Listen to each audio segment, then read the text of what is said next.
my name is ARISYA SAFIYA binti ARIFIN. Hi, my name is MUZAINAH SYAMIMI binti MUZAIRI. Hi, my name is SYAZA. Hi, my name is Daniella Putri, and We are from class RAS 1201D. And today we are going to discuss about electron configuration, how electrons arrange around the nucleus. So first, we are going to talk about the basics and the house analogy. Well, we can think of an atom like a giant hotel. The nucleus is the lobby and the electrons are the guests. But these guests are very picky. They won't just stay in any room. They follow strict rules about where they sleep. So what is the definition of electron configuration? Well, electron configuration is simply the map of where these guests are located. It tells us how electrons are distributed among various orbitals around the nucleus. So what about the energy levels? Well, electrons live in principal energy levels, meaning that n could equals to 1, 2 or 3 or more. The further away from the nucleus, the higher the energy. Imagine this as floors of our hotel. And today I would like to talk about subshells and orbitals.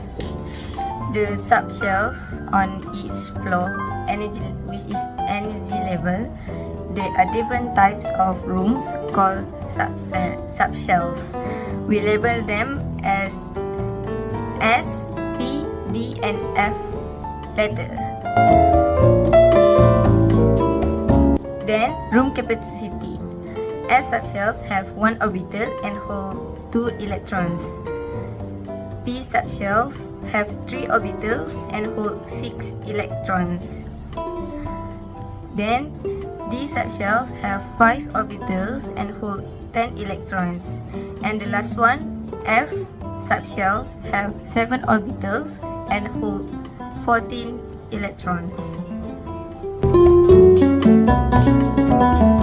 The shapes aren't just boxes, they are class of probability. S is spherical while P looks like a dumbbell.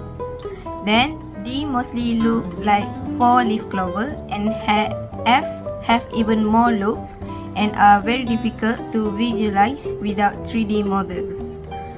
In chemistry, these shapes determine how atoms bond.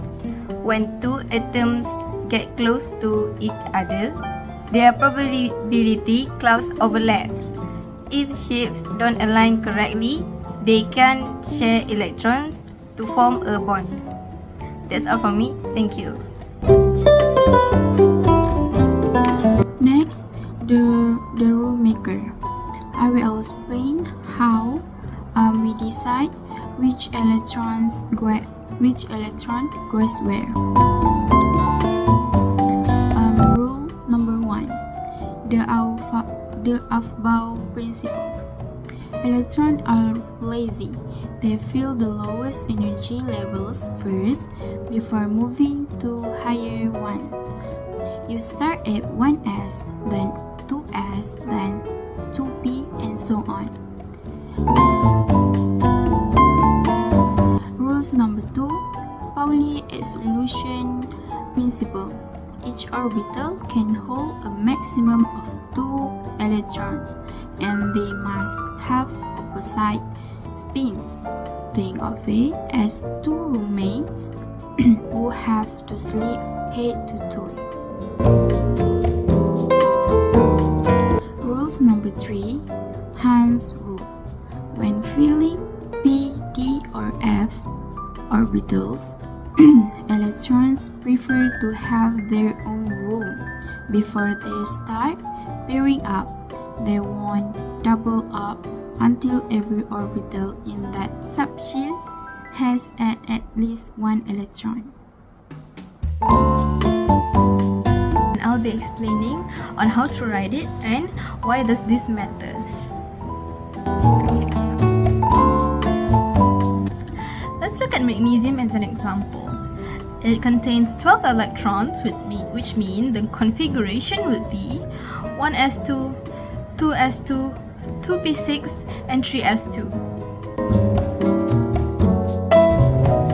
And here's the shorthand tip. For big atoms, we use noble gas notation instead of writing everything. Since if we were to write everything, it will be quite long. So, we use the previous noble gas in the bracket as a shortcut. For example, we can use neon for magnesium, which would be neon in the bracket and 3s2. And so the big picture is, why does this matter? This is because the electrons in the outermost shell or the valence electron determine how an atom reacts. So, by understanding this configuration, we can predict how elements will bond and create the world.